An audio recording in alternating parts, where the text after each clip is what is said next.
ETF index mutual funds నేర్చుకుని stock మార్కెట్లో రాణించాలనుకుంటున్నారా? వెంటనే ఈ నెంబర్కి కాల్ చేయండి. నమస్తే రమగారు. నమస్తే జయ. రమగారు, చందమామ కథ ఒకటి చెప్తారా? పూర్వం అంట కళింగ దేశానికి ఒక రాజుగారు ఉండేవారు. ఆయన ఒక రకం మూర్ఖుడు, అంత బాగా తెలివైనవాడు కాదు.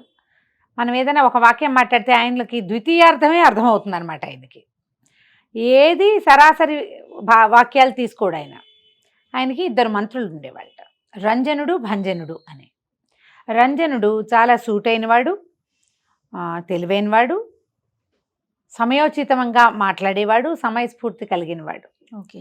ఈ భంజనుడు రాజుగారు లాగానే సెకండ్ హాఫ్ అర్థమయ్యి థర్డ్ హాఫ్ మీనింగ్ మాట్లాడేవాడు అనమాట. కానీ రాజుకి ఏమిటి, ఈ రంజన మంత్రి చెప్పినవేవి ఆయనకి ఎక్కేవి కాదు. రంజనుడు సీనియర్. వాళ్ళ నాన్నగారి కాలంలో, రాజుగారి తండ్రి గారి కాలంలో రంజన మంత్రి నాన్న ఉండేవారు.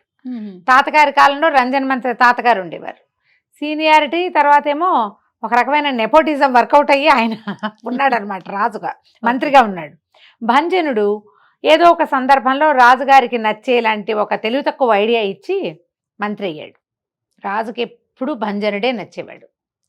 ప్రజలంతా అనుకునేవాళ్ళు, ఈ భంజన మంత్రి ఏనాడు పోతాడు, వాడు చెప్పిన పిచ్చి ఐడియాలన్నీ, ఆయన గారు ఇచ్చినటువంటి ఏమనాలి తింగర సలహాలతోటి రాజుగారు అన్ని తెలివి తక్కువ పనులు చేస్తున్నాడు. రంజనుడు మంచివాడు, పైగా ఆయనకి అనుభవం ఎక్కువ, వాళ్ళ నాన్న తాత కూడా రాజ్యక్షేమం కోరిన వాళ్ళు అని అనిపించేది.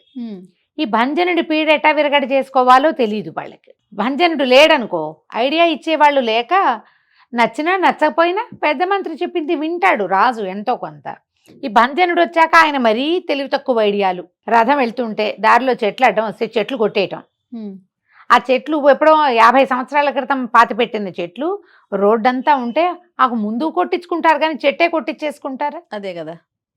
ముందు రంజనుడు ఏం చెప్పాడట, ఈ రథాలకు అడ్డొస్తున్నాయి, ఏమంటారు, మనకు కూడా ఇప్పుడు కరెంట్ వాళ్ళు ట్రిమ్ చేస్తారు, ట్రిమ్ చేయండి, ఇట్లా మీదకి వచ్చిన వాటిని పక్కకి తొలగిస్తే రథాలు వెళ్ళడానికి సులువుగా ఉంటుంది అని ఆయన చెప్తే, అంటే ఇవాళ కొట్టించాం రేపు పెరగవా, మళ్ళీ వర్షాకాలం వస్తే పెరుగుతాయి కదా, అసలు చెట్లే తీసేస్తే సరిపోతుంది అని చెట్లు కొట్టించే కార్యక్రమం పెట్టించారు. రాచబాటలన్నీ చెట్లు లేకుండా అయిపోయినాయి. మళ్ళీ ఏనాటికి అంత మహావృక్షాలు వస్తాయి? ఇలాంటి ఆలోచనలు అన్నమాట, ఐడియాలు ఇలాంటివి. ఎట్లాగైనా ఈ భంజనుడిని తప్పించుకోవాలని ఉండేది ప్రజలకి. ఏ తెలివి తక్కువ ఐడియా అయినా అది ఎవరిచ్చారో తెలిసిపోయేది. రాజుగారు ఏ ప్లాన్ చేసినా రంజనుడి చెప్పింది ఏమిటి, భంజనుడు చెప్పింది ఏమిటి ప్రజలకు అర్థమయ్యేది. ఈ ప్రజల్లో ఒక తెలివైన కుర్రవాడు ఒకడున్నాడు. వాడు ఎంత కాలంగానో ఈ రాజ్యంలో ఉన్నారు. వాళ్ళు తాతల కాలం నుంచి ఇక్కడే ఉండి ఈ రాజుల వల్ల కొంత సహాయం పొందిన వాళ్ళు కూడా. ఆ కుటుంబాల్లో గవాక్షుడు అని ఒక కుర్రాడు. వీడు మంచి తెలివి గలవాడు. వాడు ఏం చేశాడంటే, ఒకరోజు ఒక రచ్చబండ దగ్గర కూర్చుని, నేను యువరాణిని పెళ్లి చేసుకున్నట్టు నాకు కల వచ్చింది అని చెప్పాడు. యువరాణితో ఎంత అంగరంగ వైభవంగా తన పెళ్ళి అయిందో కల్లో చెప్పాడు. అలాగా అన్నారు అంతా. ఈ రచ్చబండ మీద నుంచి ఇళ్ళకెళ్ళిన వాళ్ళంతా ఇంట్లో వాళ్ళకి చెప్పారు. ఆ గవాక్షుడు లేడు, ఫలానా వాళ్ళ అబ్బాయి, వాడికి రాజకుమార్తెతో పెళ్ళైంది. పెళ్ళి అంటే అలాగానే వాడికి కల వచ్చిందిట. 3వ రోజుకి అది రాజప్రాసాదంలోకి వెళ్ళిపోయింది.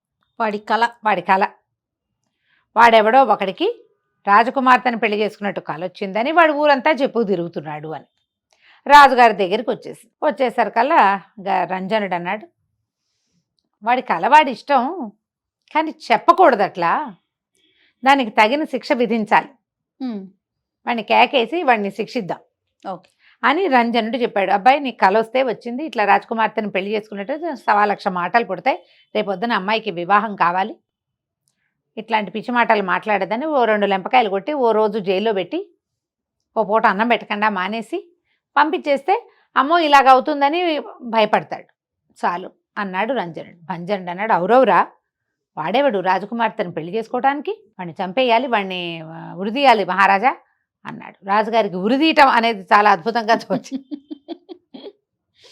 గవాక్షుడిని పిలిపించారు. గవాక్షుడిని పిలిపించి, ఏమిరా నాయన నీ సంగతి అంటే, అయ్యో అలా కాదండి, నేను రాజకుమార్తె చెప్పులు చూడడానికి కూడా పనికిరాని వాడిని నాకు తెలుసండి, కానీ నాకు వచ్చిన కల్లో ఎంత విచిత్రమైన విషయం వచ్చిందో తెలియదు మహారాజా మీకు అన్నాడు. మహారాజు అన్నాడు, ఓహో అంత విచిత్రం అయితే తెలుసుకోవాలిగా, ఏమొచ్చినా సరే నువ్వు చెప్పకూడదని 2 చెంపకాయలు కొడితే సరిపోతుంది, వాడికి చెంపకాయలు కొట్టే ఉద్దేశంలో లేడు ఆయన, ఉరి తీయాలి. ముందు ఉరి తీసే ముందు వాడు చెప్పేదంతా సాయుధంగా వినాలి. అదే కదా. అందుకని చెప్పు ఎలా వచ్చిందో కళ అంటే, మన పొరుగున భల్లూకవర్మ అనే రాజుగారు ఉన్నారు కదండి.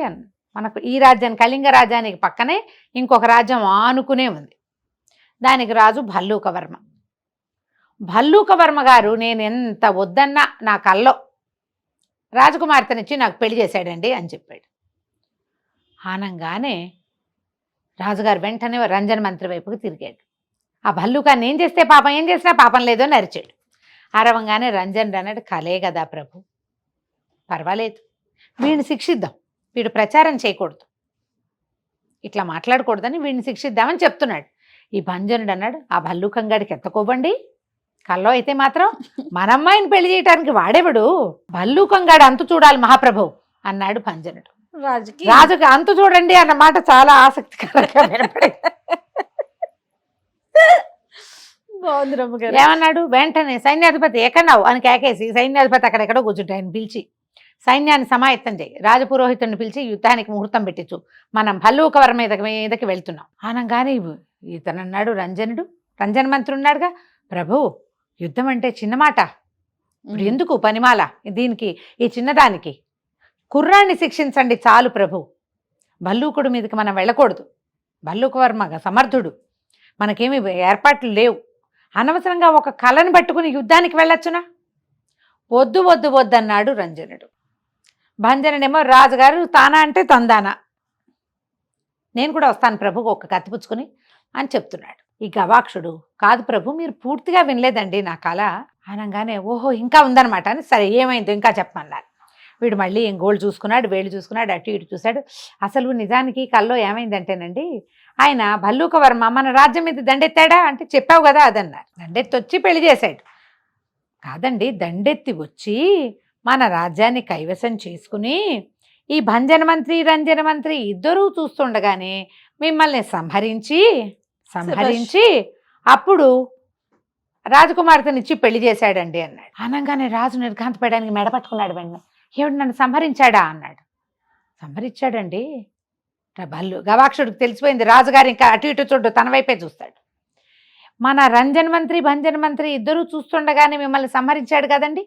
సంహరించగానే మన రంజన మంత్రి గారు, నా రాజు లేని జీవితం నాకెందుకు, తరతరాల వెంబడి సేవిస్తున్నామని ఆయనకి ఇది ఉంటుంది, దట్టిలో పచ్చల పిడిబాకు. ఆ పచ్చల పిడిబాకు ఎవరిచ్చారు, వాళ్ళ తాతకి వీళ్ళ తాత ఇచ్చాడు. తరతరాలుగా వస్తున్నటువంటి రాచరికపు పిడిబాకుతోటి డొక్కల్లో పొడుచుకుని చచ్చిపోయాడండి కల్లో. అనగానే రాజుగారు గబగబా లేచొచ్చి రంజన మంత్రిని కావలించుకున్నాడు. నా కోసం చచ్చిపోయావా రంజన మంత్రి నువ్వు అన్నాడు.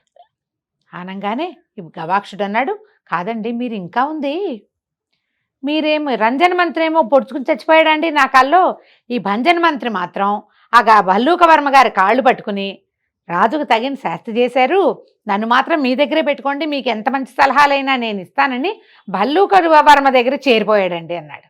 ఆనంగానే రాజుగారి కొళ్ళు మండిపోయింది. అవురవురా భంజన, కల్లో అయితే మాత్రం దుర్మార్గుడివా నువ్వు, ఇలాంటి వాడివే, నన్ను వదిలేసి భల్లూకుడి వైపు చేరతావా నువ్వు, పైగా నువ్వు ఎదురుగుండా నుంచుని నా కూతుర్ని వీడెవడో దారిపోయే దానయ్య వీడికి ఇచ్చి పెళ్లి చేస్తుంటే ఒప్పుకున్నావు నువ్వు, రంజనుడేమో చచ్చిపోయాడు అని చెప్పి ఎవరక్కడ వీడిని బంధించండి అన్నాడు.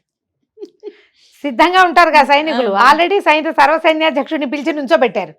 ఆయన ఒక దూకు దూకాడు కత్తిపుచ్చుకుని, ఒక నలుగురు సైనికులు పెడరెక్కలు విడిచి పెట్టేసుకున్నారు భంజనుడు. లబలబలాడిపోయాడు భంజనుడు.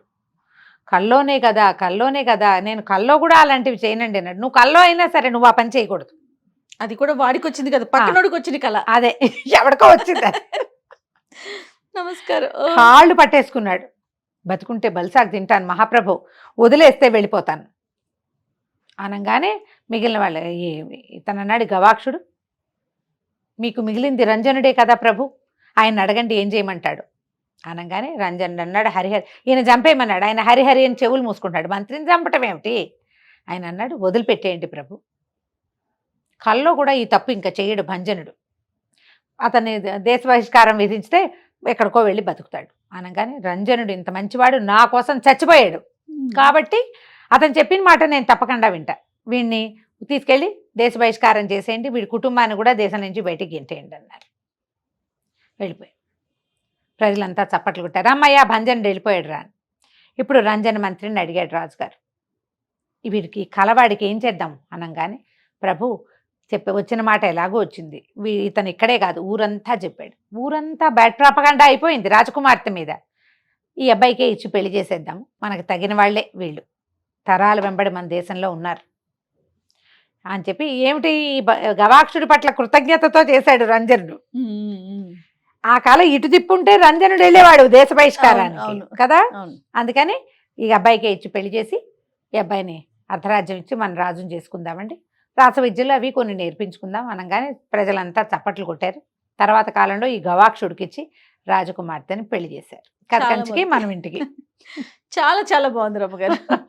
నమస్తే అండి. నమస్తే.